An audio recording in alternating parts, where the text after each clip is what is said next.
Hi guys, ನೀವು ಕೂಡ ಏನಾದರೂ ಕನ್ನಡನ ಟೈಪ್ ಮಾಡೋಕ್ಕೆ ಇಷ್ಟಪಡ್ತೀನಿ ನಿಮ್ಮ ಮೊಬೈಲಲ್ಲಿ ಅಂತಂದರೆ ಅದಕ್ಕೊಂದು ಅಪ್ಲಿಕೇಶನ್ ಡೌನ್ಲೋಡ್ ಮಾಡ್ಕೊಬೇಕು. ಅಪ್ಲಿಕೇಶನ್ ಹೆಸರು ದೇಶಿ ಕನ್ನಡ ಕೀಬೋರ್ಡ್ ಅಂದು. ಇದು ಪ್ಲೇಸ್ಟೋರಲ್ಲಿ ಸಿಗುತ್ತೆ. ಇದನ್ನ ಡೌನ್ಲೋಡ್ ಮಾಡ್ಕೊಳ್ಳಿ. ನಾನು ಡೌನ್ಲೋಡ್ ಮಾಡ್ಕೊಂಡು ಇದನ್ನ ಓಪನ್ ಮಾಡ್ತೀನಿ. ಈಗ ಅಪ್ಲಿಕೇಶನ್ ಇದನ್ನ ಇದು ಪ್ಲೇಸ್ಟೋರಲ್ಲಿ ಸಿಗುತ್ತೆ ಆಯಿತಾ. ಇದಾದಮೇಲೆ ಈ ಥರ ಓಪನ್ ಆಗುತ್ತೆ.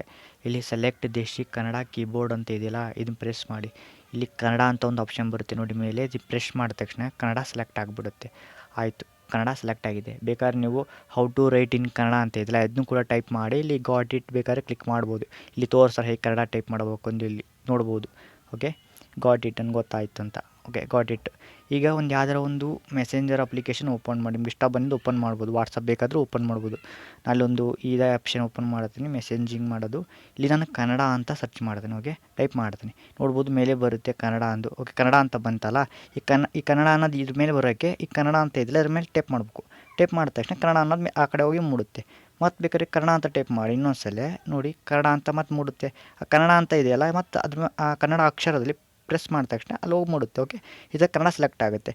ಇಲ್ಲಿ ಮೈಕ್ ಕೊಟ್ಟಿದ್ದಾರಲ್ಲ, ಈ ಮೈಕ್ನ ಕ್ಲಿಕ್ ಮಾಡಿಬಿಟ್ಟು ನೀವು ಬೇಕಾದರೆ ಕನ್ನಡದ ಮಾತಾಡಿದ್ರೆ ಕನ್ನಡ ಸೆಲೆಕ್ಟ್ ಇಲ್ಲ. ಅಲೋ ಅಂತ ಬಂತಿದ್ದಲ್ಲ, Kannada allow keyboard to record audio ಅಂತಿದ್ದಿಲ್ಲ, ಬೇಕಾದ್ರೆ ಅಲೋ ಅಂತ ಕ್ಲಿಕ್ ಮಾಡಿದ ತಕ್ಷಣ ಏನಾಗುತ್ತೆ, ನೀವು ಏನಾದರೂ ಮಾತಾಡ್ತಿರಲ್ಲ ಅದು ಕನ್ನಡದಲ್ಲಿ ಟೈಪ್ ಆಗುತ್ತೆ. ಓಕೆ, ನಾನು ಅಲೋ ಅಂತ ಕೊಟ್ಟರು ಕೂಡ ತಗೊಳಂಗಿಲ್ಲ, ಯಾಕೆಂದರೆ ನಾನು ಸ್ಕ್ರೀನ್ ರೆಕಾರ್ಡರ್ ಆನ್ ಮಾಡಿದ್ದೀನಿ. ಬೇಕು ನೋಡಿರಿ, ಇದರ ಏನೋ ಆಪ್ಷನ್ ಕೇಳ್ತೀನಿ, ನಾನು ಕೇಳಲ್ಲ. ನಿಮ್ಮ ಫೋನಲ್ಲಿ ಸ್ಕ್ರೀನ್ ರೆಕಾರ್ಡರ್ ಆನ್ ಮಾಡಿರಲ್ಲ, ನಾನು ಸ್ಕ್ರೀನ್ ರೆಕಾರ್ಡ್ ಆನ್ ಮಾಡಿ ಕಾರಣಕ್ಕೆ ನಂಗೆ ತೋರಿಸ್ತಾ ಇದೆ. ನೀವು ಬೇಕಾದ್ರೆ ಅಲೋ ಅಂತ ಕ್ಲಿಕ್ ಮಾಡಿದ ತಕ್ಷಣ ನಿಮ್ಮ ಮೈಕ್ ಆನ್ ಆಗುತ್ತೆ. ಅದು ಮಾತಾಡೋದ್ರಿಂದ ಕನ್ನಡದಲ್ಲಿ ಆಟೋಮೆಟಿಕ್ಲಿ ಅದು ಟೈಪ್ ಆಗುತ್ತೆ. ಓಕೆ, ಈಗ ಅಕಸ್ಮಾತ್ ನಾರ್ಮಲ್ ಕೀಬೋರ್ಡಿಗೆ ವಾಪಸ್ ಹೋಗ್ಬೇಕು ನೀವು ಅಂತ ಅಂದ್ಕೊಂಡ್ರೆ, ನಿಮ್ಮ ಮೊಬೈಲ್ ಕೀಬೋರ್ಡಿಗೆ ನೀವು ಹೋಗ್ಬೇಕಾತಪ್ಪ ಅನಿಸ್ತಿದ್ರೆ ಇಲ್ಲಿ ಬಂದು ಪ್ರೆಸ್ ಮಾಡಿ ಇಟ್ಕೊರಿ, ಲಾಂಗ್ ಪ್ರೆಸ್ ಇದನ್ನ ವಾಪಸ್ ಇಲ್ಲಿ ಪ್ರೆಸ್ ಮಾಡೋಕೆ ತಕ್ಷಣ ನಿಮ್ಮ ಮೊಬೈಲ್ ಕೀಬೋರ್ಡಿಗೆ ವಾಪಸ್ ಹೋಗ್ತೀವಿ. ಓಕೆ, ಇಲ್ಲಿ ಕನ್ನಡ ಟೈಪ್ ಮಾಡೋಕ್ಕೆ ಬರಲ್ಲ. ಅಕಸ್ಮಾತ್ ನೀವು ವಾಪಸ್ ಕನ್ನಡ ಟೈಪ್ ಮಾಡಬೇಕು, ಅದೇ ಕೀಬೋರ್ಡಿಗೆ ವಾಪಸ್ ಹೋಗ್ಬೇಕಂತಂದ್ರೆ ನೀವು ವಾಪಸ್ ಅಪ್ಲಿಕೇಶನ್ ಹೋಗ್ಬೇಕು. ಓಕೆ, ಡೌನ್ಲೋಡ್ ಮಾಡ್ಕೊಂಡಿರ್ತಲ್ಲ ಅಪ್ಲಿಕೇಶನ್ ವಾಪಸ್ ಹೋಗ್ಬೇಕು. ಇಲ್ಲಿದೆ ಅಪ್ಲಿಕೇಶನ್, ಅದು one minute guys. Application okay ಇಲ್ಲಿದೆ ನೋಡಿ. ಈ ಅಪ್ಲಿಕೇಶನ್ ವಾಪಸ್ ಓಪನ್ ಮಾಡಬೇಕಾಗುತ್ತೆ. ಓಪನ್ ಮಾಡಿ ಅದು ಸೇಮ್ ಪ್ರೊಸೆಸ್.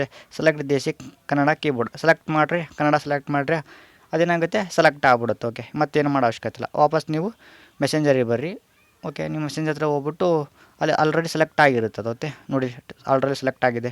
ಕನ್ನಡ ಅಂತ ಸರ್ಚ್ ಮಾಡಿದ ತಕ್ಷಣ ನೋಡ್ಬೋದು ಕನ್ನಡ ಅನ್ನೋದು ಮತ್ತೆ ಏನಾಗ್ತಾಯಿದೆ, ಬರ್ತಾಯಿದೆ. ಓಕೆ, ಕನ್ನಡ ಅನ್ನೋದು ಮತ್ತೆ ಬಂತು. ಓಕೆ, ಈ ಕೀಬೋರ್ಡ್ ಬಂತು. ವಾಪಸ್ ಬ್ಯಾಕ್ ಹೋಗ್ಬೇಕಪ್ಪ ಅಂದ್ರೆ ಪ್ರೆಸ್ ಹಿಡ್ಕೊಳ್ಳಿ, ಕನ್ನಡ ಅಂತಿದ್ದಿಲ್ಲ, ಕನ್ನಡದಿಂದ ಇಲ್ಲಿ ನಿಮ್ಮದಿದೆ ನೋಡಿ ಮೊಬೈಲ್ದು, ಅದನ್ನು ಕ್ಲಿಕ್ ಮಾಡಿಸಿ ವಾಪಸ್ ಮೊಬೈಲ್ ಕಡೆ ಹೋಗುತ್ತೆ ಈ ಥರ. ಓಕೆ ಗಾಯ್ಸ್, ಇದು ಅರ್ಥ ಆಯಿತು ಅನ್ಕೊತೀನಿ. Thank you so much for watch guys. Thank you so much.